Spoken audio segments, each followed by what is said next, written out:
Katika siku ya 4 ya makabiliano yanayoshuhudiwa katika eneo la Mashariki ya Kati, Israel imetekeleza mashambulizi mapya dhidi ya Iran na vilevile katika mji mkuu wa Lebanon, Beirut.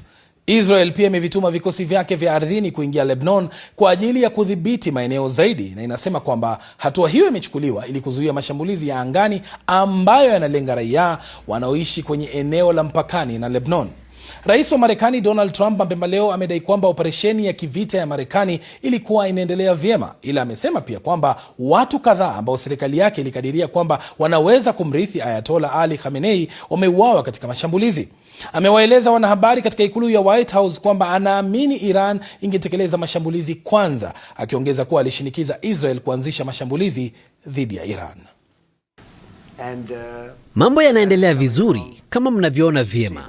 Hawana jeshi la wanamaji limeangushwa, hawana vikosi vya angani vimeangushwa, hawana mfumo wa kutambua makombora angani umeondolewa, mfumo wao wa reda umeondolewa, karibu kila kitu kimefutwa. Tutaona jinsi tutakavyofanya, lakini tunaendelea vizuri sana.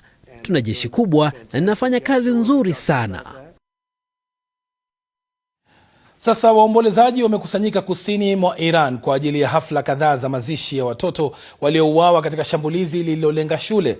Vyombo vya habari vya serikali ya Iran vimeripoti kwamba takriban watu 165 waliuawa, wakiwemo wasichana waliokuwa wanafunzi wa shule na watu wazima ambao walikuwa wafanyikazi shuleni humo. Shambulio hilo lilitekelezwa mjini Minab nchini Iran katika siku ya kwanza ya operesheni hiyo ya Marekani na Israel. Waziri wa mambo ya nje wa Marekani Marco Rubio hata hivyo amesema vikosi vya Marekani haviwezi kulenga shule kimakusudi.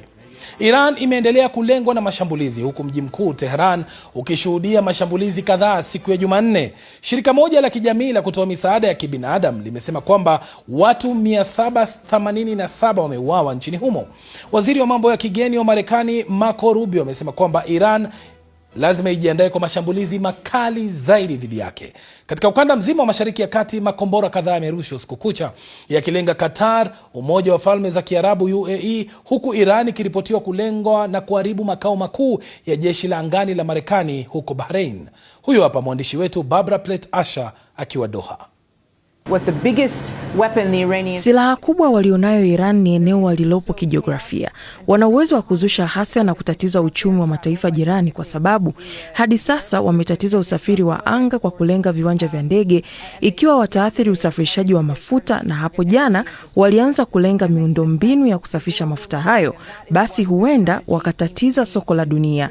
Na huo ndio unaonekana kuwa mkakati wao, kuzidisha mashambulizi katika ukanda mzima kwa ajili ya kuweka shinikizo kwa mataifa washirika wa Marekani ili kuilazimu Marekani kusitisha mashambulizi yake. Kwa hivyo tunashuhudia mashambulizi makali yakiendelezwa bila kuwepo kwa uharibifu mkubwa, ila mashambulizi yanayolenga kutatiza uchumi.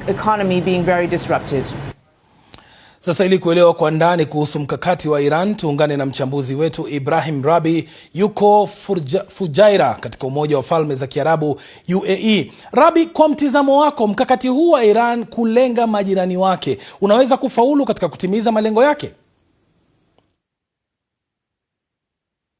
Nashukuru bwana Rom.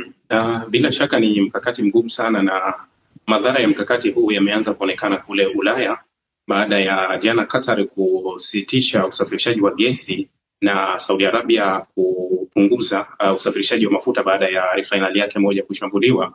Tumeona kuwa bei ya gesi kwanza Ulaya kwa jana ilipanda juu ya 50%, ambayo leo imezidi zaidi, lakini masoko ya Asia kule yalikuwa juu ya 39% na leo imezidi. Kwa hiyo huu ni mkakati maalum kabisa ambao unaanza kuleta machungu kuanzia mbali. Sasa hivi sasa serikali za Ulaya zina maswali mengi kwa raia wao, kwanza kuwajibu kuwa hiki kimetokea wapi, kwa nini imekuwa hivi. Nadhani ndio mkakati wao mkubwa huo, na huenda ukafanikiwa kwa sababu ni mkakati unaoumiza wengi. Na Rabi, kwa sasa meli hazipiti katika mlango wa Hormuz, na hii imeleta hofu kwamba bei ya mafuta duniani inaweza ikapanda. Je, hii itakuwa na athari gani?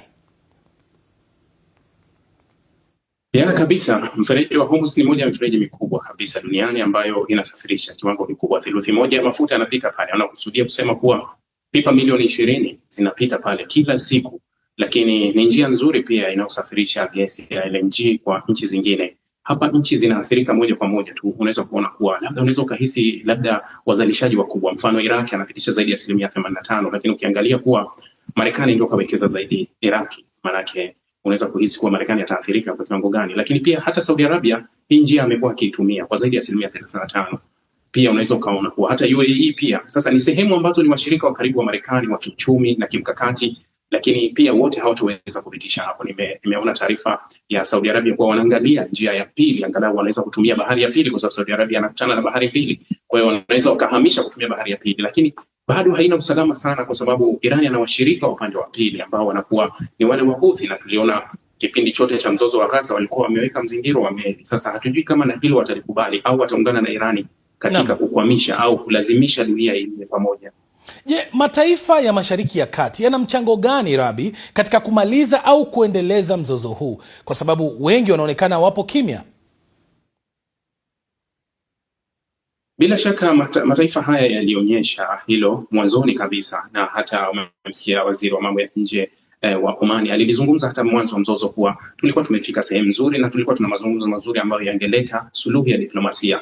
Ukiangalia mataifa mengi ya Mashariki ya Kati ambayo yamepitia kwenye mizozo mingi na vurugu nyingi kwa muda mrefu, ni karibu yote hayahitaji mgogoro, na hata hivi sasa wanajaribu kujiepusha sana. Licha ya kuwa unaona kuna mashambulizi ambayo ya Irani kama yamevuka mstari, yamekwenda kwenye maeneo tofauti, lakini bado hawajibu kwa chochote, kwa sababu hawataki kuukuza mzozo huu. Maana yake kuwa ikiwa nchi za Mashariki ya Kati zitaingia kwa upande kuishambulia Iran, zitakuwa upande wa Israel, ambapo lengo la Israel litakuwa limetimia, kuhakikisha kuwa nchi zote zinamsaidia yeye. Marekani inasema kwamba iko tayari kuendeleza mashambulizi kwa muda usiojulikana. Hii italeta taswira gani kwa mzozo huu? Kwa kifupi, Rabi. Nadhani ni kauli ambayo Trump anairudia kuisema, lakini pia ni kauli mbili ambazo zinapishana. Wakati anazungumza kauli hiyo, anasema kuwa Irani wameomba mazungumzo ambao tumewaambia wamechelewa, lakini juzi alisema wameomba mazungumzo, tuko tayari kuzungumza. Nadhani kauli za Trump mara nyingi zinakuwa ni zile ambazo zinazungumza alafu zinageuka. Tunaweza tusitilie manani sana kusema kuwa anaweza kukaa kwenye vita kwa muda huo, inategemea kama amejiandaa kwa kiwango gani, lakini kama mzozo utabaki hivi, sioni kama vita anaweza kukaa kwa muda mrefu sana, kwa sababu dunia nzima itakuwa inalia pamoja na Irani. Shukran sana Ibrahim Rabi kwa tathmini hiyo ya kina.